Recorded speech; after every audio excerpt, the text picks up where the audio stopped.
Hi there, Grace Bible Church family. It's Pastor Scott connecting with you on video on May 15th. Got a few updates for you for Sunday, but before I do that, I thought we would just spend a moment together just thinking about God and His Word. You know, throughout this pandemic, I've been going on walks to try to keep my mind fresh and my body moving a little bit. And, there have been some mornings I've gone out there and there have just been worms all over the place. I guess it's because of the moisture and such. But there have been some mornings when I've gone out there and there have been so many worms that I've actually had to watch where I step to avoid them along the path that I've been walking on. And, those worms are probably there all the time. As a matter of fact, I'm pretty sure they're in the ground somewhere, but the moist conditions, the right conditions, bring them out and help me to see them.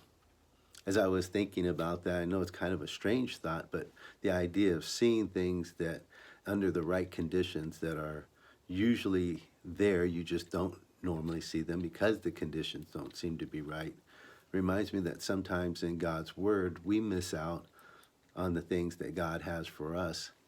The conditions aren't right. Maybe we're in a hurry. Maybe our minds are distracted by some other things. And so, because of that, we miss out on some of the beautiful things that God has for us in His Word. He's given us His Word so that we might know His heart, so that we might know His mind. In Psalms, the book of Psalms, Psalm 119, verse 18, it says, "Open my eyes that I may behold wondrous things out of your law." And so the psalmist prays for that he might see what God has there for him. And I pray, brothers and sisters, that each of us would pray and ask God to help us to see what He has for us each day. Hold on to that thought. Now for the updates here for Sunday, May 17th. So last week we did not have children's church.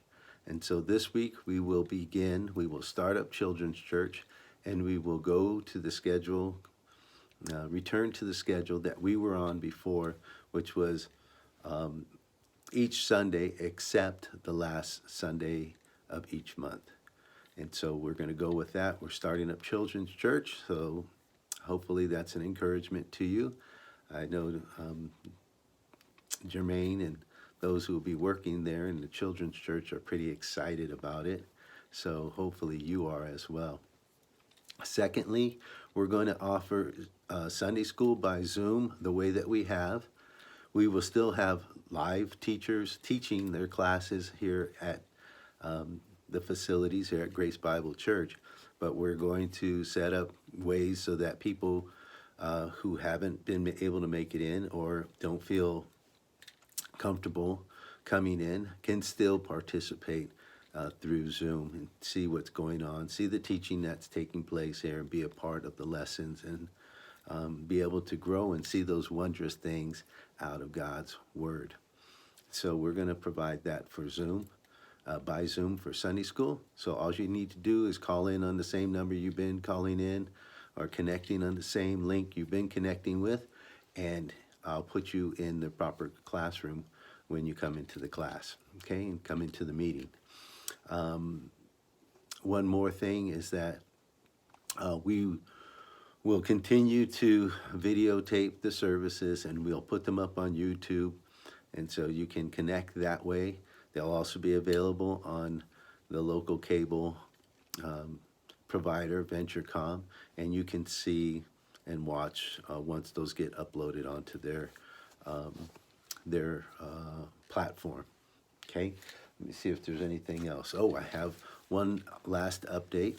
We had talked about Joanna and coming from Peru, returning to the States because of the pandemic and the counsel that she and Stacy were given through our mission agency. So she is back in the States after a kind of a surreal type of journey 17-hour drive from where they are to get to the capital of Peru, Lima, and just going through all these checkpoints to get there, and then a humanitarian flight that was set up by the U.S. State Department to bring U.S. nationals from Peru back to the United States during this time. So she's back on the ground in the States. Probably she's going to isolate, quarantine, self-quarantine for a couple of weeks. And I'm sure in all of that she'll get some rest, and also just have to come before the Lord and deal with some of the inner struggles that I'm sure she'll be going through, she and Stacy, as they had to leave the people who they come to love and to minister to in Peru. So if you could keep Joanna in your prayers, that would be fantastic. Well, that's all I have for you. I look forward to seeing you Sunday. We will have Sunday school at 9:30, and our worship service will begin at 10:45. And I hope to see you all there. Have a great day.